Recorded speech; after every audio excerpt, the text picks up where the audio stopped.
Welcome to the Great British Crochet Off, where every single week I crochet something inspired by an episode of the Great British Bake Off.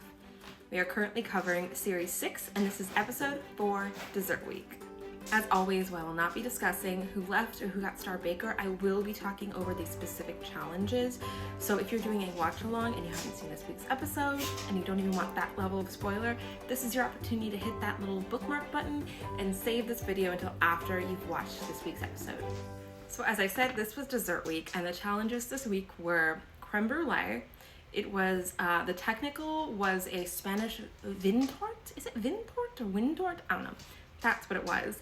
And the showstopper were 3 baked cheesecakes, and they had to be sweet, not savory. I was not immediately inspired for something this week. I really thought I would because it's dessert week, and I feel like dessert week lends to lead itself to like colorful, whimsical, fun desserts. And not that these weren't them, it just nothing popped into my head automatically.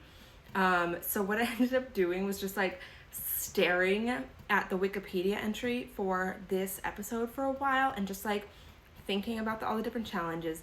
And then I started thinking about the ingredients that people were using, and I was inspired to make some ginger beer. So I know what you're thinking. This might be a little bit of a stretch, but hear me out. We do yoga around here. We can stretch. The like shortened version of my train of thought around this one was I looked at my list of things that like I have thought in the past I could make for bake-offs. I have like a little list of like things I could use in my everyday life that might be nice to crochet. I had originally looked at the Spanish vintort and I thought, oh, that could be like a cute grocery bag holder. And then as I started thinking through it, I just like wasn't inspired enough.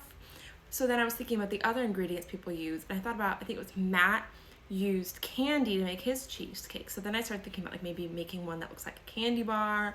And then it occurred to me, our queen of the bake-off made soda or pop flavored ones, and how cute would it look if you had like a soda can and the bag coming out of it kind of looks like foamy soda.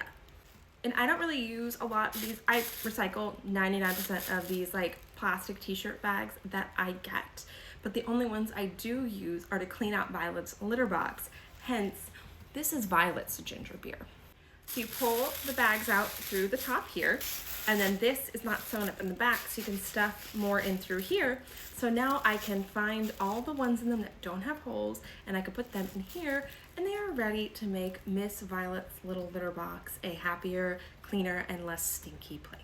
If you are interested in making a little soda can grocery bag dispenser like this one, I will have my Great British Crochet Off technical version coming out hopefully tomorrow, and that should give you a better idea of how I got to the structure of this. And if you're wondering why I chose ginger ale, it's because it is my absolute, I'm not a big like soda pop drinker. I like a sparkling water, but I do love ginger ale. The spicier, the better. So now I can look at this and constantly be reminded and crave a ginger ale, which actually I didn't need, but here we are. So I will see you guys for next week's episode, which will be free from week, where they bake certain things without sugar and dairy and gluten, which is always an interesting one. So make sure you like and share and comment and follow, and we'll see you for free from week.